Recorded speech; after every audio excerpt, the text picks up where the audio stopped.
Happy Thanksgiving weekend! It's still the holiday. I guess that's fair.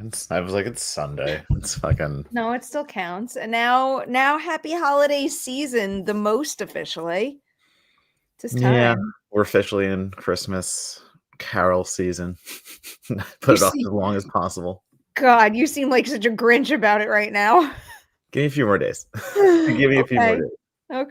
Okay. How's everyone doing? Happy post Thanksgiving, Perri and Matt. Hope you had a great holiday and didn't overstuff. No, I think I ate my weight in mashed potatoes. I've had leftovers the last 3 days. Like, it's just inevitable. 22-pound turkey. And so much leftover. And you made it, right? Oh yeah. Yeah. We do it all from scratch. There's no cheating over here. Excuse me. It's not cheating. It's just a different way of going about it for people who are not good at cooking things. No cheating. We are not good at cooking things in this house. Indeed, Wake Up Dead Man was awesome. I think Matt feels that way too, right? Yeah, I really like it. Yeah. We'll get to it. Today, we are going to do a non-spoiler review of Wake Up Dead Man, non-spoiler review of Rental Family, and a spoiler review of Wicked, right? That's planned? Yeah. Mm-hmm. Okay, cool. And it's also going to be the merry 3/4 of an hour, and it's going to be my fault because I have to drive into Manhattan to see The Housemaid tonight. So, well, that's fun. I mean the reactions that came out of the screening right before Thanksgiving seemed to be extremely positive. So, at the very least, it seems to be solid and highly entertaining. So I'm looking forward to it. I'm not looking forward to the drive, but I'm looking forward to seeing the movie. It comes out later this month, right? Sorry, like December, not. Yeah. No. Okay. But like later in December. Yeah. No, I was just checking on that. I was like, wait, hold on. Admittedly, I should know the release date off the top of my head, but I do not. The 19th. Usually the release dates become burned in my brain because of the ladies' night rollout plan, but I have not committed that one to memory just yet. All right. I'm switching between the Texans game and this window, so if I ever don't look like I'm looking at the screen, it's because I'm just switching really quickly. In one particular league, Nico Collins is the only player giving me any shot whatsoever. Meanwhile, I don't even think he's had a reception in a little while. He hasn't. Never mind. And he stepped out of bounds on an easy touchdown. I don't know. He's usually so good at that stuff. Like, that was rough. I hardcore benched the wrong play. In particular, Chuba Hubbard. I've been playing him, and like, they're not using him. So this time I finally decided, all right, you know what? I'm not going to risk it anymore. Dude got something like less than 5 points 3 weeks in a row. And I'm like, fuck this shit. I'm going to bench him. And sure enough, it's got like 20 points right now. He's on my bench. Well, I benched Chubb because Woody Marks has been our leading running back for so many weeks now. And Woody Marks got a friggin' ankle injury, and so Chubb's got the touchdown ready today. Oh, and I'm just looking at my points. Yeah, I'm just looking at my points. Isn't that always how it goes? Yeah. I also picked up Devin Neal, and I was all excited that he was going to go off, and that does not seem to be. It's still. I did the same thing because I didn't have a choice, but yeah, they're still the Saints. Like, there's no. Yeah. Sorry, Christy. Anyway, she's here. All right, two Subies. Good morning. Good morning. Good morning. A wonderful morning to you as well. Thank you for your super chat. That's nice. It is. No, it's not morning for you either, I guess. No, we're 9 minutes past it. Afternoon over here. It's already getting dark. It's also rainy. Wiley says, loved Wake Up Dead Man. Wish there was more of Kaylee Spaney. Plus, the What a Fool Believes needle drop is chef's kiss. That whole scene is amazing. Go Chargers. Wish them luck today. How are the Chargers doing? Are they playing now? Yes. No. I don't think yet. I would usually be more aware, but I have done a rare thing, and I was just shopping. I was shopping all day. Their second games. I I did sit in front of the TV all day on Thursday and just watched every single game. Oh yeah, It was that's what lovely. that day is for. I It mean, was lovely except for the poor Lions game. I felt bad. that was what it was. That was unfortunate. Obviously, I have a Lions fan in my apartment, so a little Yeah. Every time something happens, I feel sad for her in particular. That's what it is. You didn't have to send another super chat. That's very kind of you. Good afternoon. Thank you. Good afternoon, good morning, good evening, good everything. Whatever it is. Whatever it is. All right. You want to roll into what are we doing first? Do you want to do rental family first to like, I don't know, warm up because the other one's our title topic? Sure. Okay. A little I don't know. I don't know why I'm calling it the warm up, but I am, like and I'm making a banner for it. Is Rental Family out wide this weekend? I'm pretty sure Rental Family is out. Well, it was last week. It was curiosity on my part. It was out last weekend. I just didn't know if it November. went wide. Oh yeah, November 21st last week. I don't know. I don't have the details in terms of like. No, sorry, that was literally just curiosity on my expansion. part. Yeah. I think it was wide from the beginning, but quite possibly. Oh, if it was wide, I don't know how the box office was. Let's see. Not. So it did open wide. November 21st, it opened wide in just under 2,000 theaters, and it made it's not that great. Made 3.3 million, which puts it at a $1,700 per theater average. Yeah. At the very least, I'm gonna take a peek at Cinema Score, because I have a feeling one of the first things I'm going to say in this review is probably accurate. Malcolm, what the fuck are you doing? He's touching something in there. It sounds like he's going to break it. Yeah, indeed, Rental Family does have an A. Okay. Yeah, just had a feeling that'd be the case. Yeah. All right. Let me read the official IMDb synopsis for Rental Family, starring Brendan Fraser. It says an American actor in Tokyo struggling to find purpose lands an unusual gig, working for a Japanese rental family agency, playing stand-in roles for strangers. He discovers purpose, belonging, and the beauty of human connection. That's pretty accurate. Yeah, straight up. You want to go first? Yeah, there's not much to spoil here, so I was not really. Like, you know, no, I really liked it. I mean, for the kind of movies we're seeing during award season, and for the amount of like, I don't know, Oscar plays, if we want to say it, like, you know, Brendan doing The Whale and stuff like that, and like stark comparison. It's really nice to watch something like Rental Family and have it break up the sometimes like stodgier drama that Oscar contenders are going for. And like, I don't mean this in a derogatory, like Rental Family is just a really nice movie. It's just something that like, I was going to bring this up when I started to talk about it. So I think all three of us are on the exact same page. And again, like, I'll take that hit because like the first thing I saw when I looked up reactions to Rental Family after I watch it is like, oh, of course we have just like another nice movie like Coda coming out of nowhere. I'm sure it's going to win awards. And like, I don't know, like, not to go back to the whole Coda thing, but like a movie can be nice and good at the same time. Like it can be a well-made movie and make you feel things in a nice and charming way. Like, I don't know why we're so averse to the idea that like something nice cannot be rewarded or something like that. So like, I don't know, to have that, like, my reaction to Rental Family is like very simple. Like, it made me feel things. It made me like really enjoy the journey that Brendan Fraser's character goes through and discovering like the idea between telling lies to keep people happy versus just having hard conversations and getting them over with. And I don't know, at the end of the day, like, I think it does take some really nice, more challenging routes to like showing why it's just better to just live an open, honest life. And just, again, nice is fine sometimes. Like, we have so much going on in our world. Like, I don't know, maybe it's nice to have a little bit of reassurance and hope. And it just is one of those nice, warm feelings at the end of it. I don't know. I really liked Rental Family. As someone who really liked Coda and movies of that nature, like, yeah, it's nice to have that breakup sometimes and feel just a little warmth.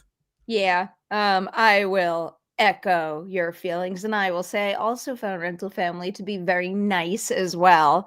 I thought Brendan Fraser was phenomenal in the movie. I thought his casting was pretty perfect. He's just like a dude that on screen is so good at like oozing thought and sensitivity and making sure that you could feel the big old beating heart that his character has. And this particular character just absolutely needed it. Otherwise, I don't think the movie would be as successful as it was. He is the beating heart of the film, but there's a lot of strong supporting performances around him.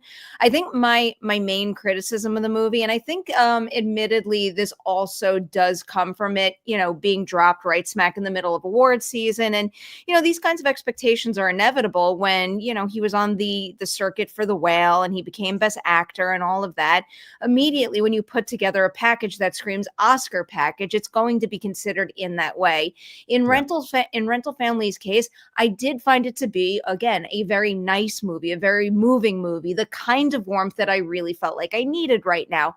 However, I did find it a little bit on the thin side, and I did find some of the supporting characters a little underserved where I would have liked to have spent more time. The movie is only about an hour and 40 minutes long. I would have watched a much longer version of this film to flesh out the experiences that some of the people around him have.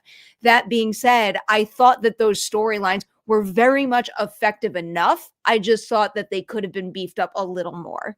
Yeah, it's not in my top 10. Like I'm gonna be honest, like it's not in my top 10 as of now. And I agree with the idea, like the thinness around the rental family company and like how they go about things. Like it is playing for the emotional warmth at times over everything else. But I think is like, one of my votes this year for best, young actor in the Critics' Choice is gonna be the little girl in Rental Family. Like, is she playing the part as we expect it? Yeah, of course. Like, is she going for tear-jerking moments as a little kid trying to decipher the fact that she's a fake father? Yeah, of course. But like, I think she did a really good job in that. And I don't know. Also, at the end of it, like, I'm trying to go about it in a way that I think it is more technically well made than it is just nice, and it is like worth more than just the sympathetic kind of vote at the end of it. But I think Brendan Fraser is the way that he plays emotionally vulnerable and the way that he is able to like take us through this journey and like have the epiphanies himself and we see them in his character. I think that is something that other actors wouldn't get into. And the way he like, you just want to feel bad for him at certain points. And then like when he wants you to feel good, there is such a like easy conveyance of that. I don't know. He's able to hit like the emotions of the movie really well. And I think that was, again, is he in my best actor vote right now? I don't know. Maybe he's dancing around it, but I don't know. It's just one of those movies that like I'm gonna think of more at the end of the year than some of the other just like boilerplate Academy stuff. I get that. I liked it well enough, but I don't know if I personally am going to consider it for end of year honors. And after seeing it, as effective as I found it, I don't think it had the emotional punch to break its way into award season anymore. Yeah. So I am kind of not really considering it there much at this point. Again, like I for me it's like young actor and Brendan possibly, but like that's it. There's going to be nothing else there. Like that. What other young actors are you considering? I was thinking about this the other day. Actually, I would have to look. Before I even bring any of that up, what would you grade Rental Family? I was between a 4 and a 3.5. I think it is a 3.5. Yeah, that's right where I'm falling. Yeah, again, like it's good. It's nice. It's a sweet little movie. Like but again, it's not Coda for me where like Coda did withstand, as I'm trying to like think of movies that year that like really stuck with me and like, earned my vote. Coda was one that I think stood out, where this one is more of the nice movie. Nice. It's nice. That's the pull quote. That's not a bad thing. I don't know. The way that we use Coda as this like derogatory, I fucking hate. I mean, it literally happens every single year. And that seems to be the large majority of the television and film conversations I see, in particular on Twitter now, which is a big part of the reason why I don't really engage on that platform anymore, and other reasons too. But it just seems like folks are especially eager to I don't want to use the H word, but strongly dislike things like No, more, like even that's more literally now than ever. people Like, want to hate. Like, I you're haven't not doing it, but I haven't watched the new episodes of Stranger Things. That's like one of the next things on my list at this point. But I mean, the discourse around that and just like people are so mean. People are so mean to that cast. Um, but like someone also compared it to the reaction to Wednesday, and I thought Wednesday season 2 was pretty good. I mean, I think both of them have, you know, like some bumps in the road along the way in terms of season 1 versus season 2, but I thought season 2 was pretty good. But yeah. It just, I don't know. It just seems like shows that were once riding like the highest of highs now are experiencing the exact opposite kind of treatment, where it just seems like many, not everybody, of course, but like many out there are just so eager to tear it down. I mean, that's once again, like, I know you don't like using the hate word, but like that is a large. The only thing that gets attention, let me put it this way, the only thing that gets attention on a place like Twitter right now is either effusive praise or effusive hate. So if you can't praise something, you're going to hate something, and people want the attention, so that's what they're going to do. It's just I stopped using Twitter over a year ago at this point, and every time I log back in just to check my DMs, I am so happy that I've stopped being there, because I see like whatever's on the top of my feed is just such bullshit, and I'm just like, why did I let this go on for so long? You know, like if Twitter ever gets sold to a better person and it doesn't support Nazis and all that shit, great. But yeah, until then, it's blue sky. Back to a better topic of conversation. Young actors that I think should be honored this award season. Jacoby Jupe seems like the most obvious one. I almost wish that he could break into supporting actor this year, but it's pretty crowded category at the moment. I thought he was phenomenal. Madeline McGraw for Black Phone 2. I thought that was one Yeah, of that the one's always best. there. That was one of the best performances of the year. And then the kids from The Plague, but in particular, Everett Blunk, I thought was phenomenal. And then K.O. Martin, the two of them, whew, I mean, what natural performances. Yeah, I that'll don't be. understand how a kid actor or any actor is capable of doing something like that. Yeah, I'll watch The Plague soon because we have to do our voting for Please fucking watch The CCA. Plague. No, I Please will. watch The Plague. I was just seeing if I could sell it first and then, go Understandable. from there. Understandable. Want to do some soupies before our title topic? Yeah, you can hit those. Oh, well, actually, I'll save Billy's. Let's do Caleb's, and then we'll use Billy's to roll into Wake Up Dead Man. Football. I mean, like I said, I'm watching my Texans game in between here. We just scored, so we're up a little bit. I don't know, man. Fucking injuries are everywhere. Crazy year. It is a crazy year for injuries. I feel like we say that every year, I though, know, sadly. but like this, I just feel like half my fantasy teams are just the IR. Like Sam Laporta going out of No. nowhere. Like for 2 of my leagues, I'm just like, okay, like he's apparently been playing through a back injury, and it's like shit like that is just happening Yeah. all across the board. As I look at Scattaboo and Wilson on IR. What else do I got I've got here? Scat in one league. Yeah. He's something else on like I started to get caught up in his TikTok algorithm.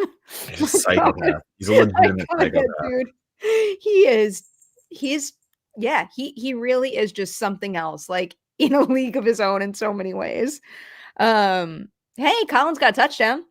Yeah, that was our touchdown, so I'm okay with that. Would it be greedy if I really wanted another? Can you give me another? I need like 17 to make my fantasy team win, so I get Please. you. Please. Thank you as always, Caleb. Billy's here. All right. And this is our chance to roll into the title. Yeah. Wake me up. Wake me up, dead man. I can't wake up. Wake me up inside, save me. Hi guys. I hope you had a good Thanksgiving. Really enjoyed this. Not even close, but her, Brolin, and O'Connor are the best. All right. Billy, thank you for the super chat. Thank you for teeing up our Wake Up Dead Man review. I feel like everybody knows this, but this is the third film in the Knives Out series. Benoit Blanc has a new case to crack at a church in a town in At sure, upstate New in a York town. that I can't rember the name of. Oh, I hold on. literally just Hold on. rewatched it yesterday, and I'm like, I know these names off the top of my Yeah, head. I got you. But Benoit Blanc has to swoop in and solve what seems to be an impossible crime. What is it called? The locked room Yeah. murder crime. Now I'm saying the wrong term again. Also, Locked room mystery. I think that's the official way you're supposed to refer to it. also Locked room for mystery, your locked room knowledge, mystery. it is Our Lady of Perpetual Fortitude. Thank you. I knew it yesterday. No, Clearly, I didn't know it today. I already lightly reacted to this last week because even though there were embargoes, I had seen it at TIFF, so I was allowed to say a little something that I had already written in my reaction there. But at this point, I think I've seen the movie, excuse me, 4 times. I think it's utterly brilliant. Like, I actually do think this is one of the very best movies of the year, and if Netflix can give it maybe a little bigger of a kick in the butt for award season. Personally, I think this deserves to be in the best picture race and other categories as well. I think every aspect of this production is kind of on another level. The writing of that screenplay truly blows me away. The detail and the mystery and the thematic heft of this movie. And I think that's the particular thing that sets Wake Up Dead Man apart from the previous Knives Out movies, which I love, love, love. But I do think the exploration of, of religion and community and how we can be influenced by others, I think that is a very effective aspect of this movie. So screenwriting top tier. Then on top of that, yet again, the cast is it's just phenomenal. Josh O'Connor is such a good anchor for this movie. It is not, I can't imagine it is very easy to jump into one, a massive ensemble like this, but two, an ongoing film series that has Daniel Craig as the main character and give us a new person that we grow attached to and we really believe in. And I thought Josh O'Connor did that beautifully. I thought all the performances were great, but one of the bigger scene stealers for me was Glenn Close. The cinematography, I'm a little obsessed with Steve Yedlin, who always works on Rian Johnson's movies. Like, that dude is a true wizard behind the scenes. Like, every single time I see a new movie of his, he's like whipped up this never before been done way of making one of these incredible visuals happen. The one that I'm especially obsessed with is, you notice in the church scenes how the daylight outside shifts and the sun, like, dude came up with some sort of way to like play the lighting cues on his computer like a keyboard so that it just hit just utterly brilliant. Yeah, the visual storytelling is fantastic in those moments because you have the doubt creeping in, and so the shadows do, and then when they finally have their epiphanies, the light breaks back out, so the light comes in the stained glass windows. Like, it is very smart. I really liked Wake Up Dead Man. I am like I like Knives Out a good deal. I might not have loved it as much as everyone else because I think this is my favorite Knives Out. And I say that in the sense of like Knives Out, Glass Onion, I was indifferent on, and this one I think comes right back up. And it's the darker tone. It is the mystery mixing with like the cult of personality of religion.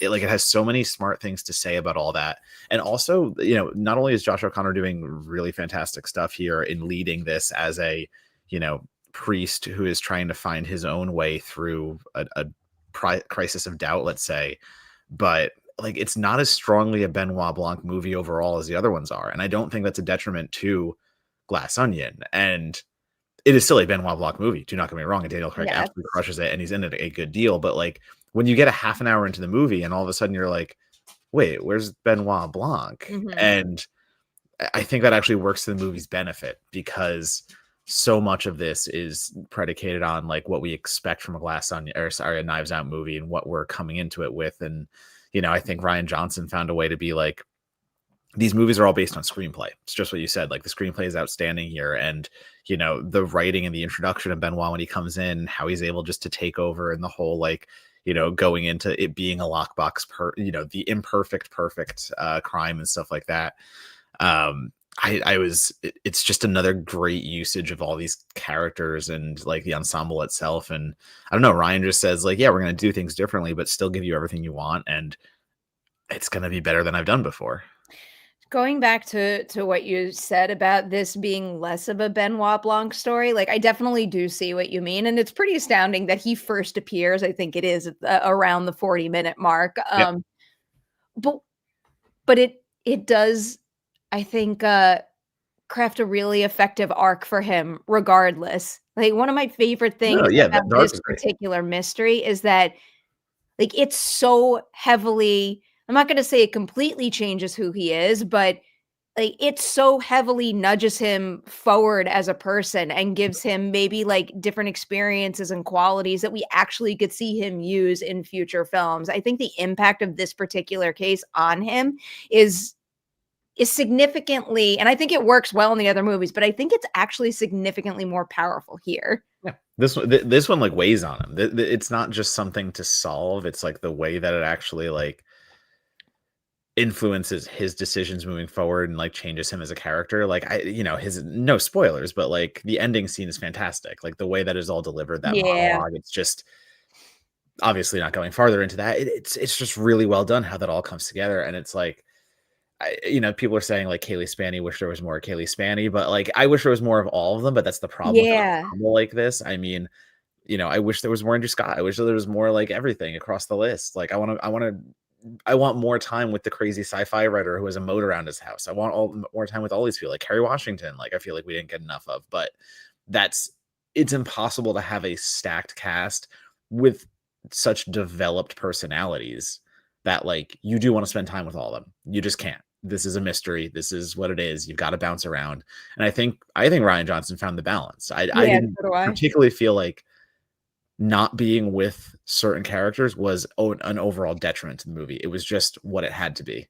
Yeah, like, it's one of those situations where I would say, yes, I did want more of all of those characters, but not because I feel like I didn't get enough of them as per how they served this story, just Yeah. because I found them to be curious characters that I would have enjoyed spending more time with. Yeah. But I do think we get just enough of each of them to ensure that, more so than anything, the way that they're included and explored benefits the overall narrative for everyone.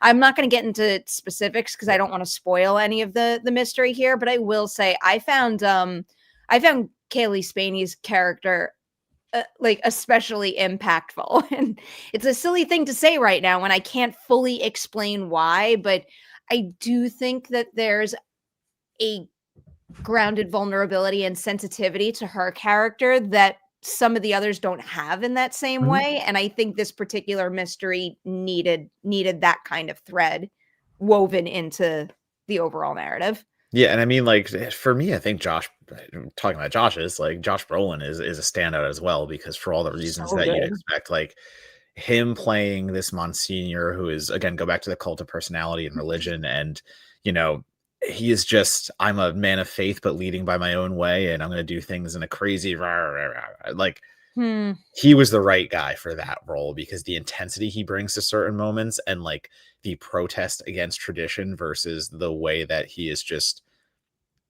basically convinced himself he is right no matter what.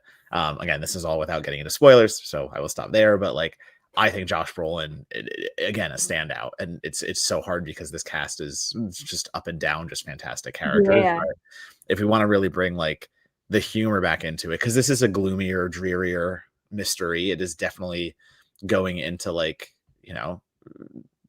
it's not a horror movie, obviously, but like It's it's got some it's a flourishes here and there. gothic mystery. Yeah, it's a gothic mystery. So like, man, where he's able to take that particularly and then also just have pops of humor where he is just messing with Josh O'Connor. I Mhm. think that's some of the best material. Again, it's a Benoit Blanc movie, but some of my favorite parts are it's just Josh Brolin messing with Josh O'Connor's character. Yeah.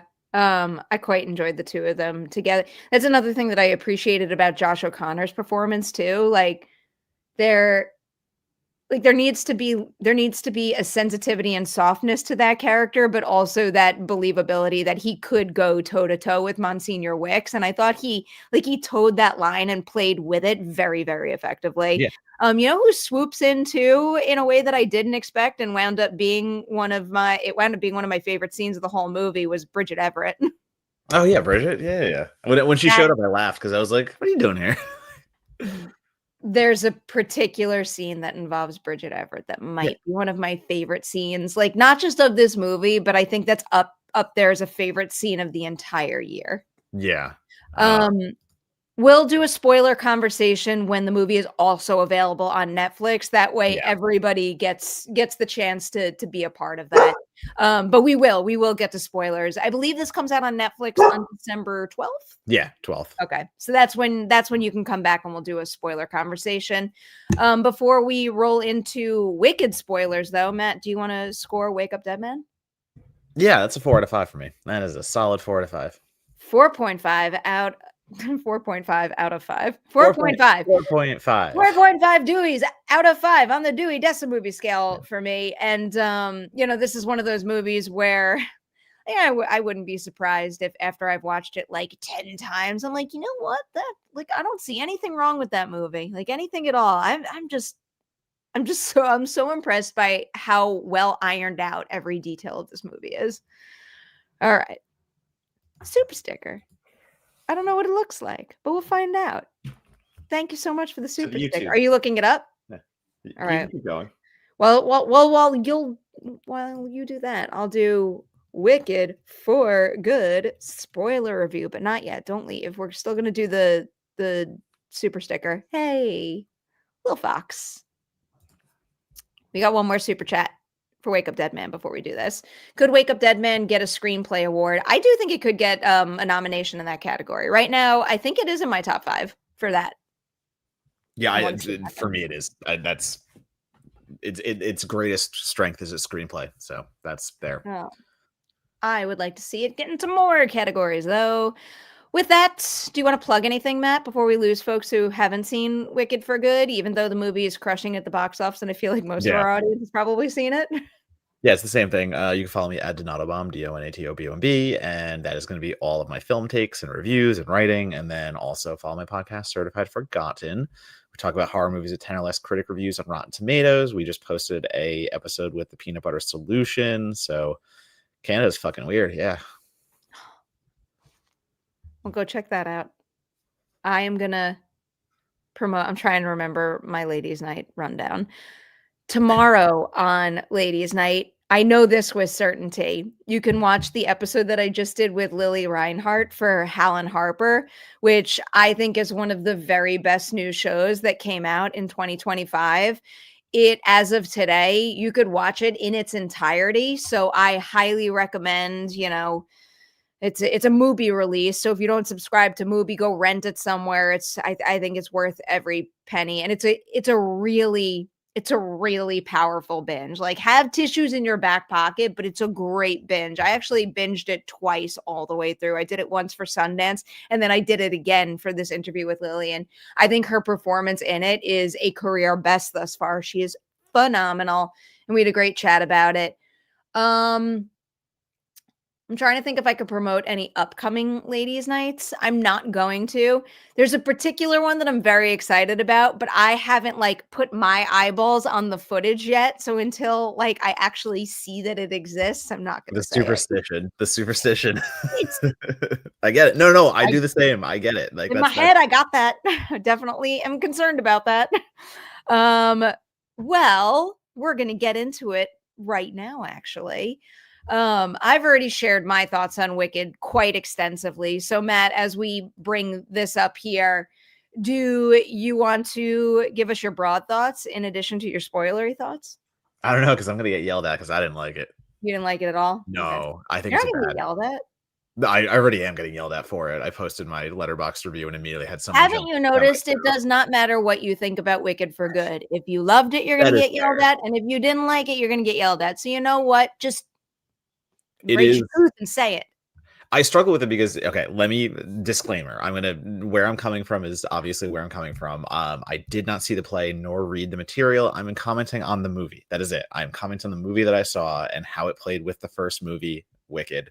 And like, here's the thing, I liked Wicked. This is not like, I'm not coming at it as a Wicked hater. There's no predisposed, like, I don't want to like this. I like musicals. I liked Wicked. I think it did a really good job.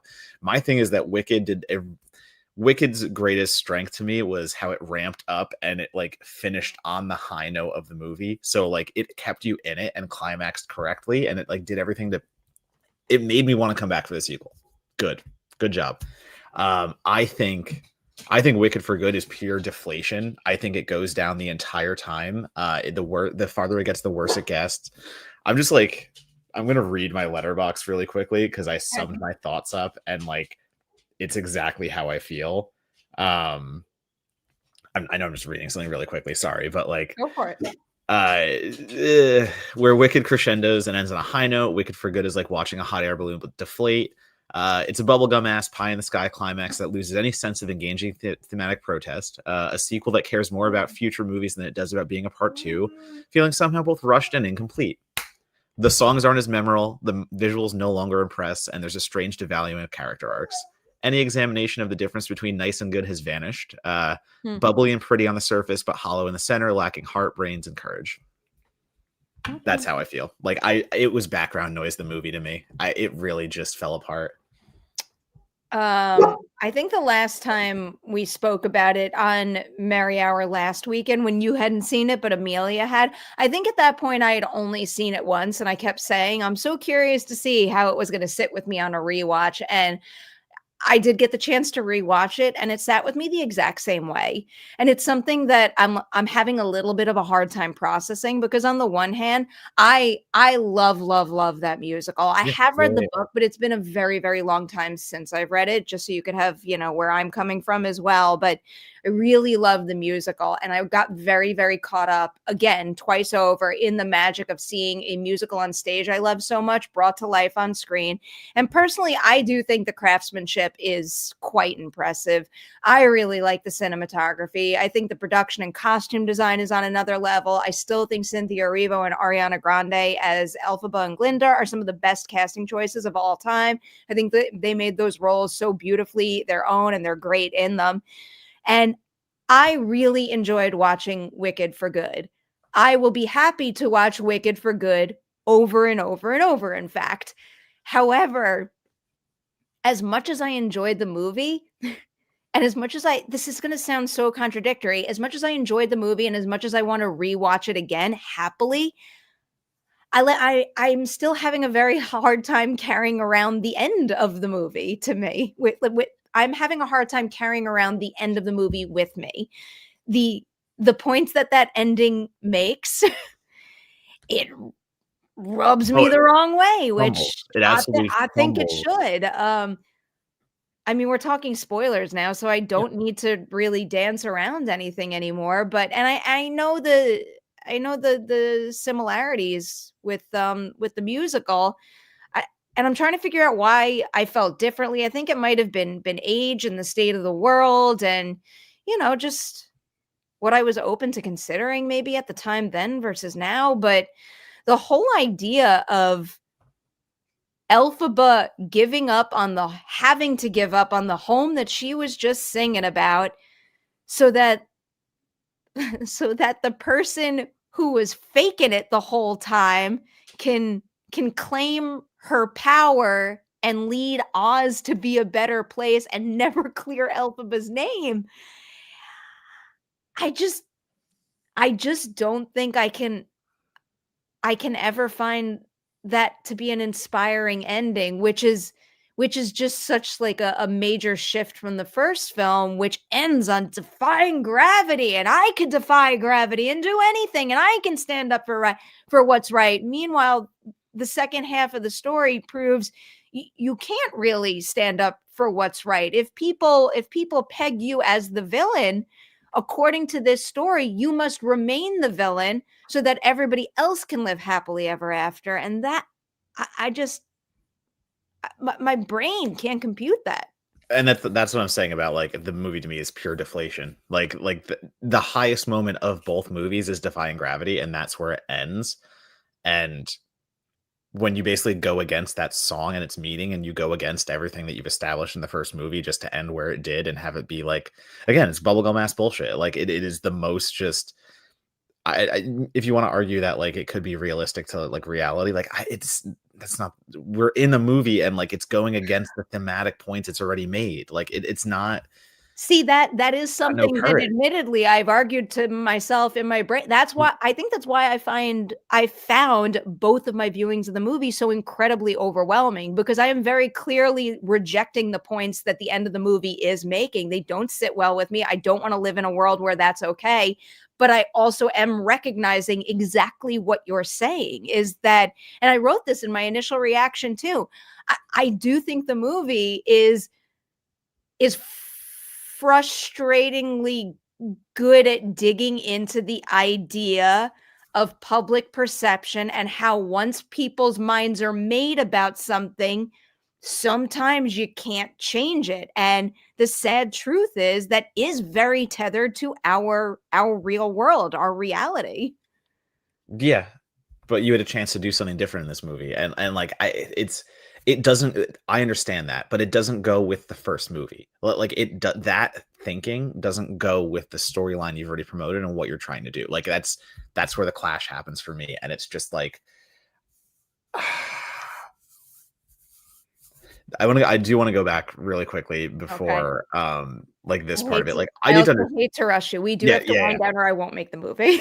I know, I understand this part, but like I saw Wicked for Good after they announced the spin-offs they're working on and after they announced like that the fact they want to do this, and like I understand that's how the movie ends, but the way it's shot to me just feels like, don't worry, you'll get more of this in the future and stuff like that. Like I didn't feel like this was an ending. I didn't mind. So like that's where I sit with it though. Like it didn't wrap things up for me. To me, it just like kept going. Like, don't worry, you'll get more of this in the future. And maybe that is because I already knew they're doing that. I understand that, but it's how I felt though. It's just that studio kind of feel that like, cool, we've given you this, but like we're basically making a product. We're not making anything more than that. And that's where I kind of like come from that sense. I'll agree with what Billy said. And I had this conversation with someone too. Like the frustration of seeing what Elphaba does in that scene and giving in personally. Like, I think I needed that for her character arc, just seeing that there's that desperation to be open to like, no, maybe we still can fix this. And then, having that essential like nail in the coffin being like, well, fuck this shit. Now I'm hesitant to curse. Someone was very upset with how much we curse on this show, but like the point of the show is to be laid back and let the F-bombs fly. Yeah. But essentially that is what it is. The end of that song, what Elphaba discovers next is the fuck this, there's no turning back moment. So I personally think it was very necessary. Quick answer is yes. Yes, this is what I'm getting at. I do not think that this ending goes with the first movie. I think no. I am so conflicted on the matter. Like, again, the only way I could really put it is the ending of this movie, it makes me sad. It makes me sad, but I'm also not going to go as far to say it doesn't go with the first. Like, it's just not the ending that it's not the happy ending that I would have wanted. But like, does that make it a bad ending? Oh, I don't need a happy ending. I just need something that makes fucking sense to what they're trying to do. And I don't think it does. I think they lose control of the story in the entire third act of For Good, if not at least half the movie. Oh no, I don't think that this script is as refined as the first film. It's not. Nothing's as refined to me. But I do think a lot of things make sense. I just think they make sense in a way that bothers me and doesn't sit well with me, which is why this movie will not be a favorite of the year for me. Whereas the inspiration that I gained from the first Wicked movie very much made it my number one in 2024. Somebody was mad at last week where I was making predictions without seeing the movie, even though I said I didn't see it, and even though I said don't take my predictions anywhere serious until I see it. And yeah, I can now that I've seen it, if this gets any nominations, I won't be happy. I don't think anything belongs there. I think this should just be take the financial gain, take the future Wicked movies as the win, and that's it. All right. Well, that is where we leave the Wicked conversation for now, at least. But I know we'll be talking more about Oscars from here on out. So we'll definitely be working it into the conversation, because while there is a mixed response to it, I don't think its Oscar chances are over by any means. So we'll discuss more of that as the season progresses. With that, it is your Merri Hour for Thanksgiving weekend. We will have many more before we close out the year, with like some best of the year ones coming up. Four more? Yeah, I like literally was like, I don't have a Four watch more. on, but I just did that. Yeah, no, 4 more. Your watch with your calendar on it. 4 more. All right. That's it. I'm gonna go see The Housemaid. I'll let y'all know how it is if I don't get home too late tonight or first thing tomorrow morning. Have a wonderful rest of your Sunday, everybody. We'll see you next weekend with a new Merri Hour. Goodbye. Goodbye.